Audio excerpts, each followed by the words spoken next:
Tous les jours dès 16h, Historiquement Vôtre vous raconte l'histoire sans se la raconter.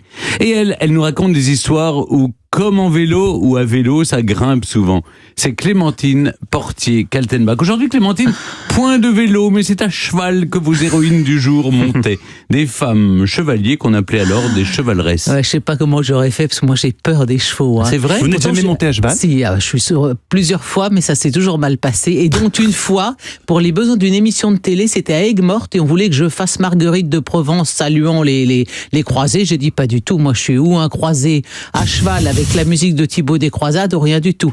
Donc on m'a hissé sur un canasson. Sur un tournage. Ah, c'est un grand souvenir. Oui, mais vous savez, au XIVe siècle, en tout cas avant, en dehors des moments où les femmes, dans les chansons de geste, elles remettent au chevalier ses armes quand il part à la croisade aussi, elle lui remet son épée, son aume, etc.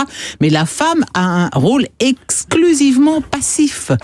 Colette Baume, la médiéviste écrite à ce sujet, les femmes, elle reprend les propos, les considérations d'époque. Hein. Les femmes sont inaptes à la guerre, leur corps est faible, leur raisonnement limité, leur caractère peureux. De plus, la femme mineure perpétuelle ne saurait commander à des hommes adultes, ni avoir sur eux la moindre autorité. Mais les choses ont beaucoup changé au XIVe. C'était avant Jeanne d'Arc, ça. Ça, c'était tout à fait. Ah, bravo, bien vu. Un bon point. Les choses changent du tout au tout. Elle distribue des bons points et des images maintenant. Voilà. Oui, je pense que j'ai apporté aussi mon martinet. Bon, avec les débuts de la guerre de 100 ans, tout change, parce que l'ensemble de la société se militarise. Il y a un état de guerre permanent qui entraîne l'absence des hommes. Donc, parfois très longue, pendant des mois, des années, parfois définitive. Donc, les femmes sont obligées de s'occuper de leur fief et pour 10, 30 ans pendant l'absence des messieurs. Il y a eu la saignée démographique de la Grande Peste de 1348. Donc, on manque d'hommes, on manque de bras, aussi bien pour cultiver que pour combattre. Sur les champs de bataille, comme les seigneurs sont partis, on met les bâtards. Et quand il n'y a plus de bâtards pour remplacer les fils légitimes, on met des paysans qui complètent les troupes insuffisantes. Et s'il n'y a plus de paysans, on met des mercenaires. Et finalement, s'il n'y a plus de mercenaires, qu'est-ce qui reste ? Il reste les femmes. Et donc, elles aussi sont entraînées dans ce mouvement. Bon, bien sûr, pas question pour les femmes de combattre en champ ouvert. Ça, c'est strictement interdit. Mais en temps de guerre, il y en a des choses qu'une femme peut faire. Défendre une forteresse, nourrir, soigner, maintenir l'ordre, collecter des rançons, négocier des traités et bien sûr tenir un siège. Parce qu'il faut savoir qu'au XIVe siècle, en temps de guerre, il y a 2 exceptions pour les femmes.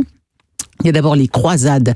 Devant Dieu, une femme autant qu'un homme peut se croiser. Tout chrétien a le devoir de se croiser. Donc c'est alors que dans l'Hexagone, on va vous dire non mais vous êtes une femme, vous allez quand même pas monter à cheval, vous allez pas vous battre. Devant Dieu, on peut pas vous interdire d'aller vous battre pour délivrer le tombeau du Christ. Donc Régine Pernoud nous raconte dans La femme au temps des cathédrales que se croiser est un devoir y compris pour les femmes et elle cite quelques pèlerines. D'ailleurs, au passage, petite parenthèse, vous savez que c'est de là que vient le nom. Une pèlerine, c'est du manteau des pèlerins.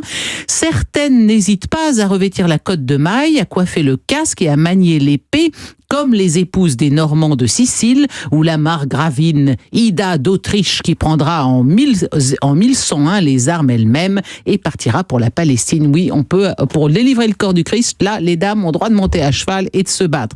L'autre exception pour les femmes, c'est donc le siège. Parce que vous soyez pauvre, riche, quel que soit votre état, homme ou femme, vous avez le droit de défendre votre ville, de défendre votre village. Le siège est une urgence devant lequel toutes les règles du fonctionnement social sont mises entre parenthèses. Il faut défendre son château.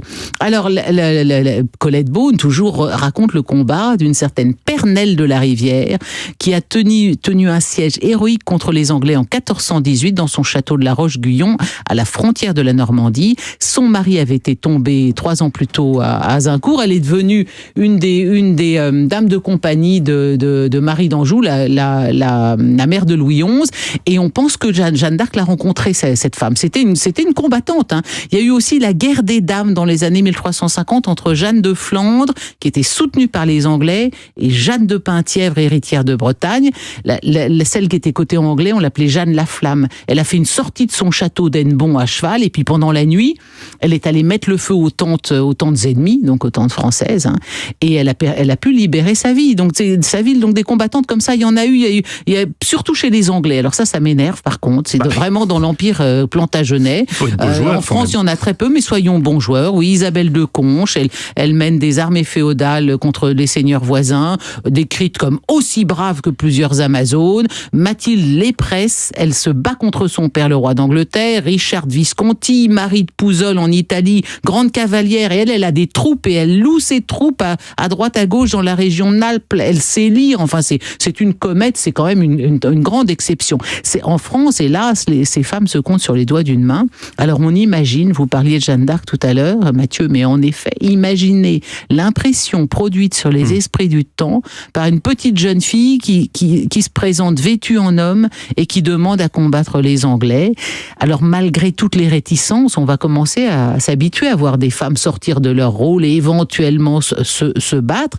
Mais ce qui va stupéfier littéralement l'opinion à l'époque avec Jeanne d'Arc, c'est l'ampleur, le niveau de responsabilité, la durée de son engagement, parce que son aventure dure 2 ans.